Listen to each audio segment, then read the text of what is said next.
Let's continue our video series on inflammation. आज की video में हम इन्फ्लेमेशन में एक्यूट इन्फ्लेमेशन को स्टार्ट करेंगे और एक्यूट इन्फ्लेमेशन में हम सबसे पहले पढ़ेंगे वस्कुलर इवेंट्स। एक्यूट इन्फ्लेमेशन के अंदर वस्कुलर इवेंट्स जितने भी होते हैं तो आज की वीडियो में हम इसको एक्सप्लेन करेंगे। After successful explanation of the vascular event, next हम फिर एक्सप्लेन करेंगे कि एक्यूट इन्फ्लेमेशन में सेलुलर इवेंट्स कितने हैं।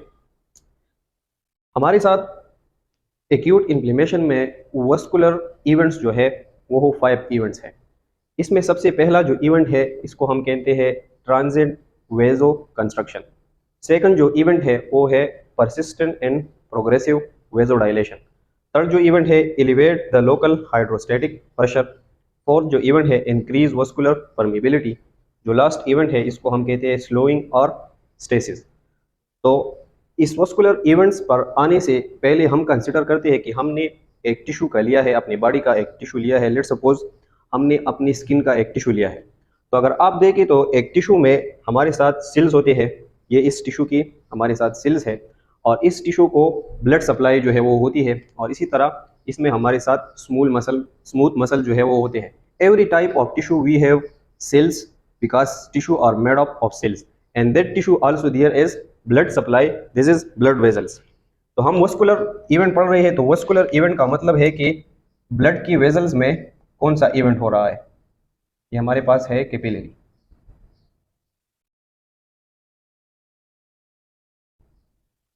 एक टिश्यू को जो ब्लड वेजल्स ब्लड देती है, ब्लड ट्रांसफर करती है, तो उस ब्लड वेजल्स को हम कहते हैं कैपिलरीज। हम सपोज करते हैं कि इस एरिया पे हमारे साथ एक पैथोजन ने अटैक किया है। ये हमारे साथ है पैथोजन।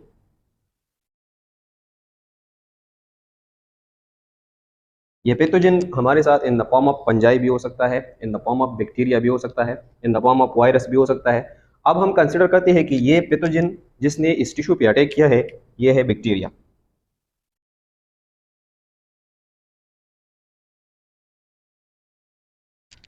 जब एक बैक्टीरिया हमारे टिश्यू पर अटैक करते हैं या हमारी बॉडी पर अटैक करते हैं तो इस वजह से हमारी इस टिश्यू को इंजरी हो जाती है।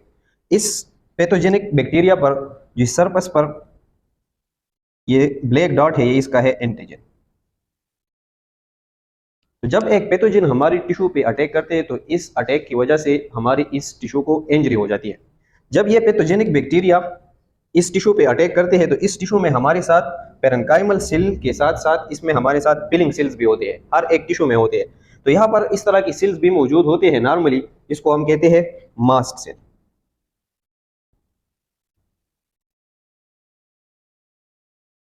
जब ये पैथोजेनिक बैक्टीरिया इस टिश्यू पर अटैक करते हैं तो ये इस फिलिंग सेल्स को भी डैमेज करते हैं और साथ साथ जो ये पेरेन्काइमल सेल है जिसने इस टिश्यू की फॉर्मेशन की है उसको भी ये डैमेज करते हैं। तो जब ये पैथोजेनिक बैक्टीरिया एक मास्ट सेल को इंजर करता है, इसकी सेल मेम्ब्रेन पर अटैक करता है और इंजरी हो जाती है, तो इस मास्ट सेल से केमिकल मीडिएटर सीक्रेट होते हैं। ये हमारे साथ है chemical mediators. Every type of injury के बाद ये मास्ट सेल जो है ये सर्टन केमिकल मीडिएटर को सीक्रेट करते हैं और इंजरी के दौरान केमिकल मीडिएटर की अमाउंट बहुत ज़्यादा बढ़ जाती है।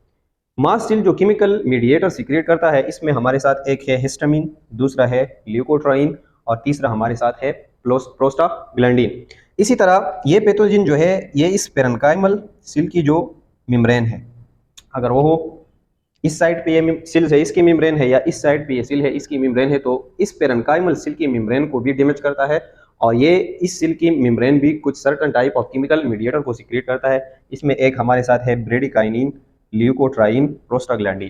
तो जब भी हमारे साथ एक इंजरी हो जाती है, या वो एक फिजिकल इंजरी है या वो एक केमिकल इंजरी है या वो एक पैथोलॉजिकल इंजरी है, तो इससे सबसे पहले जो इंजरी हो जाती है इस इंजरी से मास्ट सेल और इस एरिया पे जितनी भी सेल्स है इसकी इंजरी से केमिकल मीडिएटर जो है बहुत ज़्यादा अमाउंट में सीक्रेट होते हैं। हिस्टामिन सीक्रेट होते हैं, ब्रेडिकाइनिन सीक्रेट होते हैं, इसी तरह ल्यूकोट्राइन सीक्रेट होते हैं, प्रोस्टाग्लैंडिन सीक्रेट होते हैं, अदर भी कुछ और केमिकल मीडिएटर है वो भी सीक्रेट होते हैं, जिसमें हमारे पास है ट्यूमर नेक्रोटिक फैक्टर, इंटरल्यूकिन। तो सारे जो है बहुत ज़्यादा अमाउंट में सीक्रेट होते हैं इस इंजरी की वजह से और ये केमिकल मीडिएटर ही हमारे साथ इन्फ्लेमेशन को स्टार्ट करते हैं। तो हम इस इवेंट्स को अब ये कंसेप्ट हमारे माइंड में आए कि केमिकल मीडिएटर सीक्रेट हो गए, तो अब हम इस इवेंट्स को स्टेप बाय स्टेप पढ़ेंगे। वस्कुलर इवेंट में जो सबसे पहला इवेंट है, इस इवेंट को हम कहते हैं ट्रांजिएंट वेजो कंस्ट्रक्शन। वेजो कंस्ट्रक्शन में ट्रांजिएंट वर्ड का मतलब है for short time.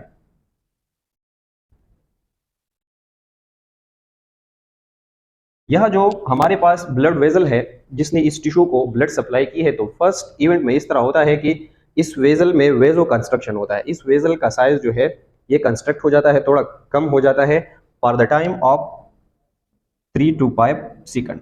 Short time के लिए ट्रांजिट वेजो कंस्ट्रक्शन जो है वो होता है। ये हमारे साथ है पहला इवेंट। इस इवेंट में इस तरह होते हैं कि ये हमारे साथ जो केमिकल मीडिएटर सीक्रेट हो गए हैं, तो ये एक्ट करेंगे इस स्मूथ मसल पे, इस एरिया पे स्मूथ मसल भी होंगे।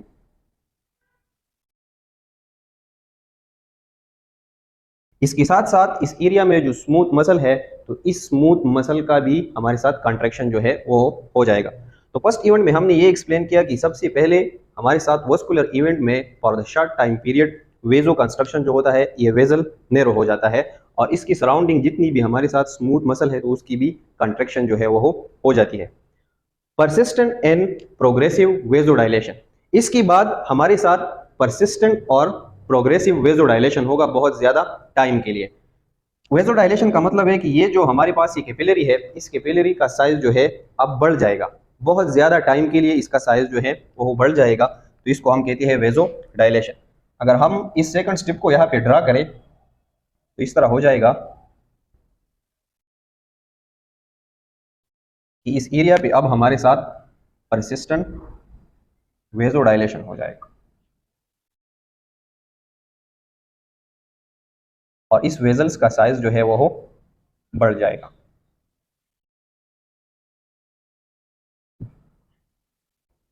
इसको हम कहते हैं परसिस्टेंट एंड प्रोग्रेसिव वेजोडाइलेशन। जब यहाँ पे वेजोडाइलेशन हो जाएगा तो हमारे साथ दो साइन जो है इन्फ्लेमेशन के यहाँ पर जाहिर होंगे। अगर यहाँ पर वेजोडाइलेशन हो जाएगा तो सबसे पहले इस तरह होगा कि ब्लड फ्लो इस एरिया पे ज्यादा हो जाएगा। वेजोडाइलेशन से इस एरिया पे ब्लड फ्लो इंक्रीज हो जाएगा। जब इस एरिया पे ब्लड फ्लो इंक्रीज हो जाएगा तो इन्फ्लेमेशन की हमारे पास 5 कार्डिनल साइन है। 5 कार्डिनल साइन में सबसे पहला जो साइन है, इसको हम लैटिन वर्ड में इसको हम कॉलर कहते हैं, इसकी मीनिंग है हीट। तो इस एरिया पे हमारे साथ हीट जनरेट होगी जहां पे इन्फेक्शन हुआ है, हीट। एक ये साइन जो है ये अपीयर होगा। दूसरा हमारे साथ जो साइन है, कार्डिनल साइन है इन्फ्लेमेशन का, इसको हम कहते हैं रबर। रबर हमारे पास लैटिन नेम है, इसका मतलब है रेडनेस। इस एरिया पे रेडनेस हो जाएगी। ये परसिस्टेंट और प्रोग्रेसिव वेजोडाइलेशन की वजह से ये दो साइन जो है इन्फ्लेमेशन के ये जाहिर हो जाएंगी। नेक्स्ट जो स्टेप है हमारा, elevate the local hydrostatic pressure. आप देखिए, अगर ये हमारे पास एक कैपिलरी है, अगर आप इस कैपिलरी को देखें तो इस कैपिलरी को अगर हम हाफ पे डिवाइड करें तो इसकी इस साइड को हम कहते हैं आर्ट्रियोल साइड और इस अदर हाफ साइड को हम कहेंगे विनोल साइड। इस टिश्यू को जब ब्लड सप्लाई होती है तो आर्ट्रियोल साइड से हाइड्रोस्टेटिक प्रेशर की वजह से यहाँ तक फ्लूइड आते हैं, इस टिश्यू को फ्लूइड सप्लाई होती है। इसी तरह इस विनोल साइड में इस तरह होता है कि इस साइड पे हमारे साथ अनकोटिक प्रेशर जो है वो बहुत ज़्यादा होता है और इस विनोल साइड से ये फ्लूइड जो है ये वापस हमारे साथ इस ब्लड कैपिलरी में जाता है। तो इस तरह हमारे साथ नॉर्मली ट्रांसपोर्ट होता है। जब एक कैपिलरी वेजल्स एक टिश्यू को या एक एरिया को ट्रांसपोर्ट करती है तो हाइड्रोस्टेटिक प्रेशर की वजह से आर्ट्रियोल साइड में फ्लूइड आते हैं और विनोल साइड से अनकोटिक प्रेशर की वजह से फ्लूइड जो है वो वापस इस वेजल में जाते हैं। तो इस एरिया पे हमारे साथ अनकोटिक प्रेशर ज्यादा होता है तो फ्लूइड इंटरस्टिशियल स्पेस से वेजल में जाते हैं, और इस एरिया पे हमारे साथ हाइड्रोस्टेटिक प्रेशर ज्यादा होता है तो वेजल से हाइड्रोस्टेटिक प्रेशर की वजह से फ्लूइड जो है इस इंटरस्टिशियल फ्लूइड में आते हैं। तो अगर यहाँ पर हमारे साथ प्रोग्रेसिव एंड परसिस्टेंट वेजोडाइलेशन हो गया है तो इस एरिया पे हाइड्रोस्टेटिक प्रेशर ज्यादा हो जाएगा। Hydrostatic pressure increase, hydrostatic pressure increase होने की वजह से नॉर्मली अब बहुत ज्यादा फ्लूइड जो है इस एरिया पे आएगा देन यूजुअल। यूजुअल से इस एरिया पे बहुत ज्यादा फ्लूइड जो है आएगा और इस प्रोसेस को हम कहते हैं transudation. Elevated the local hydrostatic pressure की वजह से हमारे साथ होगा एक्सुडेशन, सॉरी ट्रांसुडेशन। ट्रांसुडेशन का मतलब है कि नॉर्मल फ्लूइड जो यहाँ पर एज ए यूजुअल आती है, तो अब बहुत ज्यादा अमाउंट में यहाँ पर फ्लूइड जो है आएंगे। ट्रांसुडेशन हम नॉर्मल फ्लूइड को कहते हैं, इसमें हमारे साथ प्रोटीन नहीं होगी। तो हाइड्रोस्टेटिक प्रेशर यहाँ पे इंक्रीज होगा, तो इस एंटीजन या इस इंजरी की साइड पे बहुत ज्यादा नॉर्मली इस साइड पे फ्लूइड आएंगे। इस एडिमा को हम कहेंगे ट्रांसुडेट एडिमा। तो स्वेलिंग बनेगी, एडिमा बनेगी इस एरिया पे, लेकिन वो एडिमा हमारे साथ होगी ट्रांसुडेट एडिमा। इसमें प्रोटीन नहीं होगी, लेकिन नॉर्मल जो वाटर है इसका अकोमुलेशन इस एरिया पे बहुत ज्यादा हो जाएगा। तो इन्फ्लेमेशन का जो थर्ड साइन है जिसको हम कहते हैं ट्यूमर या स्वेलिंग, तो ये इसलिए होती है कि जब इस इंटरस्टिशियल या इंजरी की साइड में हमारे साथ फ्लूइड की अकोमुलेशन जो है वो हो जाए। जब हाइड्रोस्टेटिक प्रेशर एलिवेट हो जाए और बहुत ज्यादा अमाउंट में फ्लूइड यहाँ आ जाए, तो नेक्स्ट स्टेप क्या होगा? Increase vascular permeability. अब इस तरह होगा कि ये जो डिफरेंट टाइप ऑफ हमारे साथ केमिकल मीडिएटर है, तो ये एक्ट करेंगे इस ब्लड वेजल्स की सेल्स को। इस ब्लड वेजल्स की सेल को हम कहते हैं एंडोथेलियल सेल। तो ये केमिकल मीडिएटर भी इस पर एक्ट करेंगे, इस सेल पर, और हमारे साथ हाइड्रोस्टेटिक प्रेशर जो है वो भी इस एरिया पे बहुत ज्यादा हुआ है। तो जब ये केमिकल मीडिएटर इस पर एक्ट करेंगे, तो ये जो एंडोथेलियल सेल है इसकी ये कॉन्ट्रैक्ट हो जाएंगे और इसके दरमियान हमारे साथ स्पेस बनेगा। इसी तरह हो जाएगा कि इस एंडोथेलियल सेल के दरमियान गैप्स बन जाएगा, गैप्स, ओपन गैप यहां पर इस तरह बन जाएंगे।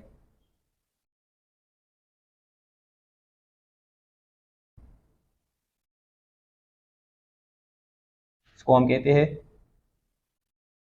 Endothelial gap. जब यहाँ पे एंडोथेलियल गैप बन जाएगा, तो इस प्रोसेस को हम कहते हैं इंक्रीज वस्कुलर परमेबिलिटी। इस ब्लड वेजल्स की परमेबिलिटी हमारे साथ इंक्रीज हो गई, और अब इस तरह होगा कि प्लाज्मा भी इस साइड पर हमारे साथ लीक हो जाएगा। वाटर के साथ साथ ब्लड का प्लाज्मा और उसके साथ इसमें प्रोटीन भी होंगे, तो इस प्रोसेस को हम कहते हैं एक्सुडेशन।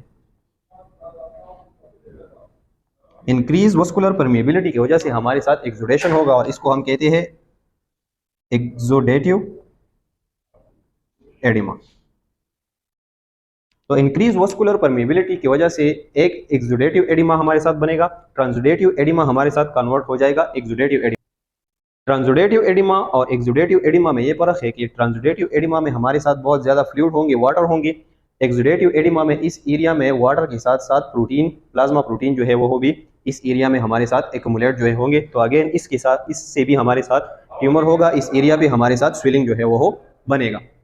लास्ट जो स्टेप है हमारे साथ वो है स्लोइंग और स्टेसिस। जब बहुत अमाउंट में वाटर यहाँ पर इस एरिया पे आएंगे और बहुत ज्यादा अमाउंट में प्लाज्मा इस एरिया पे आएगा, तो इनसाइड द ब्लड वेजल हमारे पास सेल की कंसंट्रेशन इंक्रीज हो जाएगी।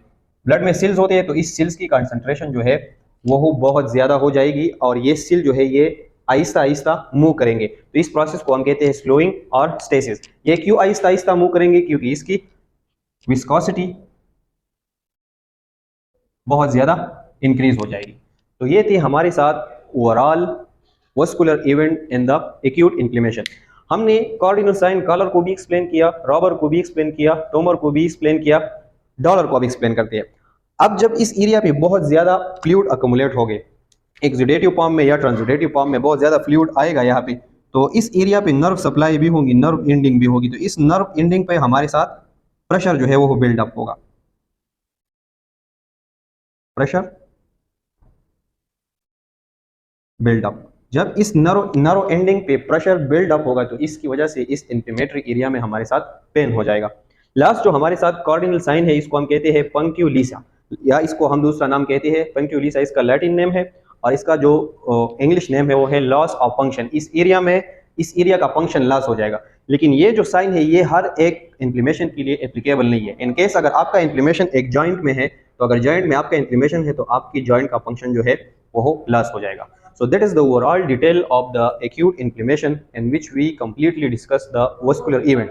And the vascular event, first of all, for short period of time, vasoconstriction occur, then progressive and prolonged vasodilation occur. After that, hydrostatic pressure in that area increase and transudative edema forms, and after that, with certain chemical mediator act on the endothelial cell that increase vascular permeability. If the vascular permeability of this capillary increase, then plasma will leak out along with protein, and the edema formation is said to be exudative edema formation.